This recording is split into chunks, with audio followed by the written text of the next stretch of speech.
Welcome to the deep dive. Today we're tackling a real giant of the comfort food world, a dish that just screams cozy evenings, right? We're doing a deep dive into shepherd's pie. Yeah, our sources really hammer this home. It's this timeless emblem of British comfort food. But what's fascinating is why it stuck around. It's not fancy, not at all. It's all about being smart with what you had. Necessity. Budget cooking, really, elevated to an art form. Okay, let's get into how turning scraps into something amazing created this global icon. Right. To really get shepherd's pie, you need to picture Britain and Ireland, late 18th century. Think Yeah. rural. There were no supermarkets just around the corner. And the absolute driving principle in the kitchen, especially out in the country, was simple. You waste nothing. Absolutely nothing. And that completely shaped what people ate. Meat, particularly if you'd roasted some meat, well, that was like gold dust. Oh, absolutely invaluable. Yeah. So imagine you had a Sunday roast, maybe lamb, and you had leftovers. You couldn't just toss them. That was food, money, energy. So the big question for the cook was, how do you take this little bit of leftover lamb and make it into another proper meal for the whole family tomorrow? And this is where that everyday genius kicks in. They basically invented this amazing food recycling system. The aim, give that leftover roast lamb a completely new life. Yeah, not just reheating it. No, it needed a total makeover to feel like a real substantial meal again. So the technique was key. They didn't just warm it up, they like rebuilt the meal.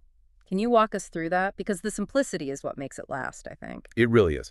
Okay, so first, careful prep. That leftover lamb, it'd be minced or chopped up really fine, often by hand, to make it seem like more, stretch it out. Makes sense. Then that minced lamb gets stewed, but not with like fancy French sauces. We're talking the basics, the cheapest flavor boosters around.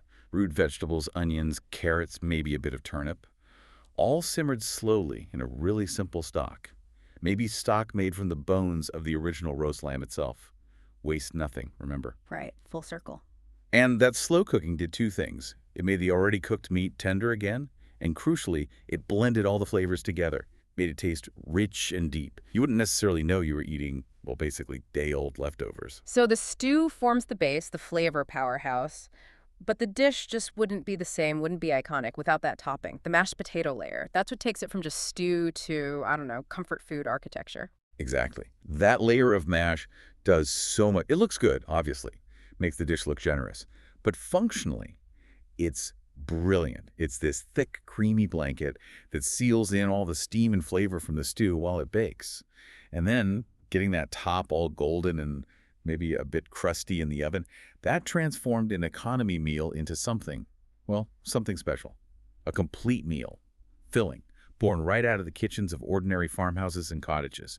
It's pure frugal brilliance. That's such a key point, isn't it? This wasn't dreamed up by some high-end chef. It came from regular people needing to be creative because they had to be. It's a tradition born from trying not to waste a single scrap. Precisely. And that's why it lasted. Think about an 18th century cottage. These were often small places, home to working farming families. Being efficient in the kitchen wasn't just nice, it was about survival.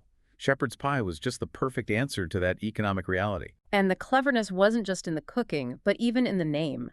This is where it gets really interesting and where people often get it mixed up today. Because the names shepherd's pie, cottage pie, they actually tell you something specific, don't they? They absolutely do. And getting that distinction right is, well, it's key to understanding its history. So when the dish was made with leftover lamb, Lamb, got it. this makes sense, right?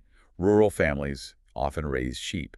So using lamb, they got the name shepherd's pie. It's a little nod, a nod to the shepherds and their livelihood. Okay, makes perfect sense. So what if you didn't use lamb? What if you had leftover beef instead? Same exact method. Mince the meat, stew it with veggies, top with potato mash, Yeah. bake it. Yeah. But if the meat was beef, historically that was called cottage pie. Cottage pie for beef. Both pies have that same heart, that same spirit of making do, of simplicity. But the meat tells the story. Lamb for the shepherd, beef for the, well, general cottage dweller, perhaps.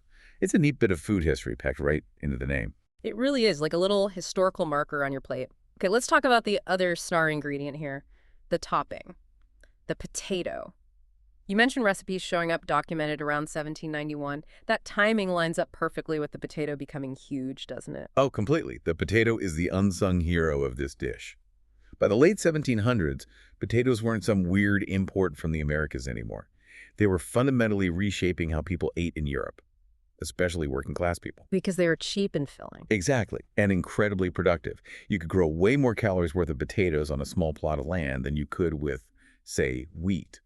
They grew well even in damper, cooler climates like Britain and Ireland. So yeah, they were cheap, filling, reliable, the perfect partner for that precious bit of leftover meat. It meant families could eat a really substantial, satisfying meal affordably. That mashed potato topping isn't just tasty, it's like a symbol of this huge shift in agriculture and diet. Wow. So the timing was just perfect. You've got this established, cheap, staple crop, the potato, providing bulk and nutrition, and it pairs beautifully with the flavor of that stewed leftover meat underneath. That combination just locked it in as a staple. Okay, so let's bring this forward. Why does this dish, born from leftovers and necessity centuries ago, still have such a massive hold on us today? What's its enduring power? I think now it's become this beloved symbol. It's more than just dinner. It stands for warmth, simplicity, that feeling of being, well, completely satisfied, comfort. It speaks to a kind of shared cultural memory, I think. Yeah. It's everywhere in family kitchens, yes, but also school lunches, cozy pubs. It's just fundamental comfort food in British and Irish culture. And that smell, you can't beat it. If you walk into a house or a pub and there's a shepherd's pie baking about it, that aroma, the sources call it a blanket of history. That's a great way to put it. It connects you, doesn't it? Instantly, viscerally, to that history. You're smelling the same smells those cottage cooks smelled centuries ago. It's pure nostalgia. And it's often a dish made for sharing, too. Comes out in a big dish, served at the table. There's a community feel to it. Yeah, definitely. Now, we talked about the strict naming rules, lamb for shepherds, beef for cottage. But today, people get pretty creative, don't they? Chefs, home cooks. The rules seem a bit more flexible now. Oh, definitely. And that flexibility is probably why it's still so popular. The basic idea, the savory stewed filling, mashed topping, it's such a solid template. It just invites people to play around with it. Yeah. So you see chefs using sweet potato for the mash, maybe mixing in parsnip or celeriac for different All flavor. right, adding complexity. Exactly. And then there's the whole world of protein substitutions. Especially with plant-based eating becoming so much more mainstream. Precisely.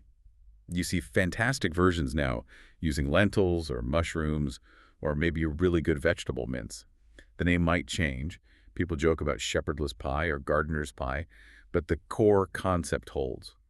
That idea of making something hearty and satisfying from fairly humble ingredients, that spirit is still there. Do you see big differences region to region? Like, is a shepherd's pie in a Yorkshire pub the same as one in Dublin or maybe the Scottish Highlands? The core idea is usually pretty consistent, that lamb mince and potato top.